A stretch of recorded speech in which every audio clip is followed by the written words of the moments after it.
Let's all right, we got, like I said, 10 conferences have their conference tournaments start on Wednesday, March 13th. We're going to hop ahead to there and we're going to cover it's on part 1 here. We're going to cover the major conferences that most people care about: the SEC, the Pac-12, the Mountain West, the Big 10, and the Big East. We're going to save the WAC, Big West, AAC, aka the American, the MEAC, and the SWAC for tomorrow, because I'm guessing less people care about them. Not making any sort of statement, just don't tell that to Colby. Just the facts. Yeah, just I didn't know. No. I didn't know the SEC really cared about basketball. Just Oh wow. Judging by what they've been doing, them in the Big Ten, I don't think they really care about basketball. It's true. Not like the purists at the Mountain West. I'm willing to say the Mountain West is my official favorite conference. It could be the favorite. Nice save. Don't we make it our favorite conference? Don't we make it the official conference of the Sports Gambling Podcast? Which one? The Mountain West. We're teaching a class at DGen University on the Mountain West. I feel like the Mountain West is the first conference we should have tight affiliations with. I mean, they do their media day in Vegas. That's a great start. That's a great start. Come on, what more do you need? We're basically cousins. All right, only. Let's head over to the big money conference that is the SEC. Of course, it just means more. So much more that they're playing in. I checked this like 14 times, but they're playing at the Bridgestone Arena in Nashville, Tennessee, which of course, I mean, who can forget, originally was the Nashville Arena, then became the Gaylord Entertainment Arena, and then the Sommet Center, and now the Bridgestone Arena. You know, of course, an arena that hosts basketball games on the regular, home of the hockey Cats. This is great. They have Cats with a K, which is an AFL team, the Nashville Predators, which is a NHL team, and the Nashville Stampede, which is a professional bull riding team. They don't play basketball here regularly. The conference where things mean more, they're going to play in an arena where the surface does not get played on regularly. Is this not the craziest shit you've ever heard? No, this is Greg Sankey 101. Greg Sankey 101. He wants to dumb down. He wants to dumb down the sports in college athletics. They want to wants to turn them all into a fucking JCPenney. All right, and this is what's happening. I don't want to be disrespectful, but I mean, you're paying all this money for your players. Like Texas A&M literally gave away the rights to their research department to the Middle East to get players just to play in a hockey arena in Nashville. I couldn't believe what I uncovered just with a little bit of Googling. Anyway, looking at the odds. Quick notes on the tournament. I'm very angry about SECs. It's a little odd, right? It's in Tennessee also, which isn't exactly. It's kind of SEC country. Dude, they play their football championship at that bullshit stadium in Atlanta. At least that's why are you surprised by that? At least that's in the middle of their fucking conference. This is strange for many reasons. All right, looking at the bracket, no real things to note. Double bye system in play. Nicholas Greenwald wanted to confirm that there actually is a Gaylord Entertainment Center. That was the previous name of this place. It was previously named the Gaylord Entertainment Center. Sounds from fun. 1999 to 2007. If you were wondering. I'm surprised that works there in Tennessee. Oh, well, I mean, Gaylord was probably some sort of musician. It's a big music town, if you didn't know. Tennessee. The top 4 seeds get double buys, and then we have a couple play-in games, aka first round games. Why can't we go back to calling things? If there's not a full round, it's not a round. It's a play-in. Going from the bottom to the top. Pretty easy to tell who plays the extra games. Missouri, the 14 seed, Vanderbilt, the 13 seed, 1,000 to 1 each. Georgia, the 11 seed, Arkansas, the 12 seed, 300 to 1 for Arkansas, Georgia, 500 to 1. RIP Blue Cane. Those are all the teams that play in the play-in round, aka the first round. Then you have LSU at 300 to 1. These odds are I mean, this is the kind of thing you'd expect to see in a mid-major conference in terms of like disparity between the top and the bottom. I think Colby's onto something here.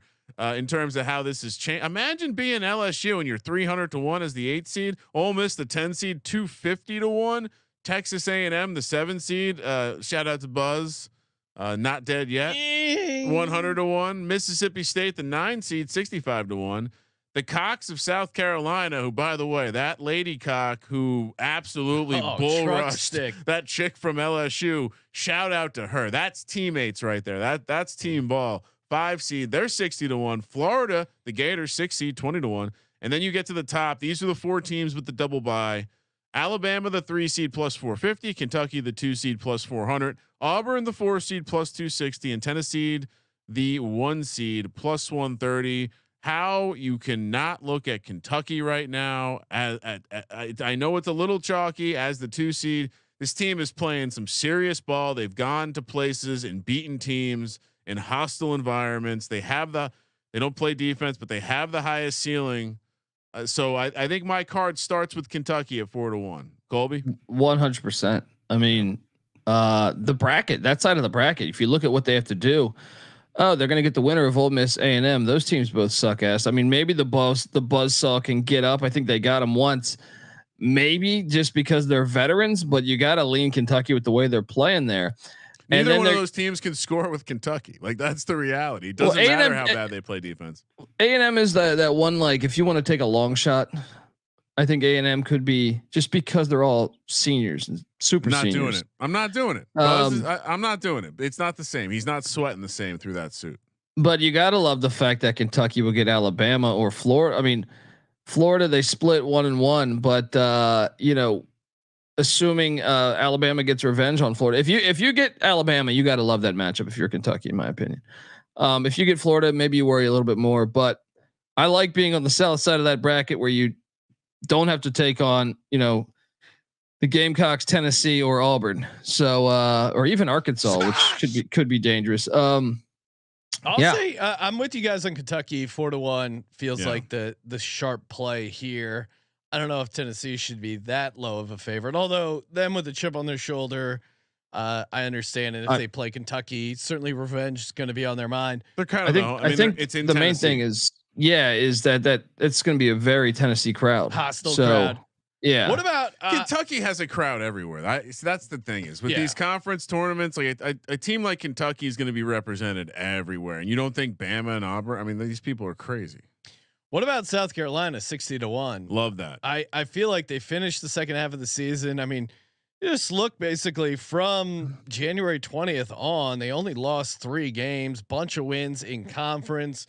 They've beaten Kentucky by 17 at home. So they at least showed an ability to slow down Kentucky's scoring. Now, obviously they've had trouble with Auburn and Alabama, but both those games were on the road, maybe in a neutral site. I love that angle because I actually like that angle with them playing Auburn again, because Auburn got them by like 50 points at the Jungle. Yeah, they embarrassed them. Yeah. So I think that would be personal for South Carolina. Now I do think they did win in Knoxville against Tennessee, but I do think that is a tricky game for them. And then Arkansas is that one team. Arkansas is like the A&M of the north side of the bracket here. Like Arkansas led at Kentucky for a long time. They have gotten up. They should have beat Alabama in Alabama. I thought they got hosed on a potential goaltending call with like 30 seconds left. So Arkansas has shown some signs of life here, and the Must Bus historically in March, wins games. Oh my God. All right. Look what we can do. All right. Here's the plan. We got Kentucky on the south side already. Yep. It's chalky. We're not doing anything else down there. That's our position. Right. But for our bring back, we like South Carolina 60-1. We throw Arkansas in as a tiny hedge at 300-1. Cause like Colby said, they have a ceiling. And then just to put the bow on it, we're kind of banking on Tennessee maybe getting knocked out. Why not have them get knocked out by Hail State, Mississippi State 65-1. Now, and so we've got 3 teams from the other side to match up against Kentucky at 60, 65, and 300-1. Thoughts on that overall strategy, Colby? I have I like everything except the Hail State angle. I just don't think they suck on the road. And I know this is like, they're going to have to play at Tennessee. Essential. I mean, this is. I know it's not. Let me pitch it to you. Here's they play a play-in game, and so if they play against LSU and they're balling out, maybe they're hitting their shots, something that they have to do and then they go and they play against the Tennessee team and they just shock the world, because the team that shocks Tennessee more likely to engage in a rock fight or just outscore them. I mean, I guess rock fight, but Mississippi State likes a rock fight. I'll listen to your South Carolina angle and your Arkansas angle, and for me, you go Mississippi State. I'll go Texas A&M. Okay. So I like this. We've both built a portfolio of 4 teams. And what I would probably do is put a unit on Kentucky and then chop a unit up for the other 3 and go 3rd unit each. Yeah, I'll toss in Arkansas as well. I'll keep it just 3 plays for me. Don't want to extend too many units, but Kramer, Kentucky, South Carolina, Mississippi State, and Arkansas. Me, Kentucky, South Carolina, and Arkansas. Colby, the Kentucky, South Carolina, Texas A&M, which is 100-1, and then Arkansas 300. You know how mad I'll be if Buzz wins this fucking thing and I'm not on it. No, I'm not gonna have it. All right.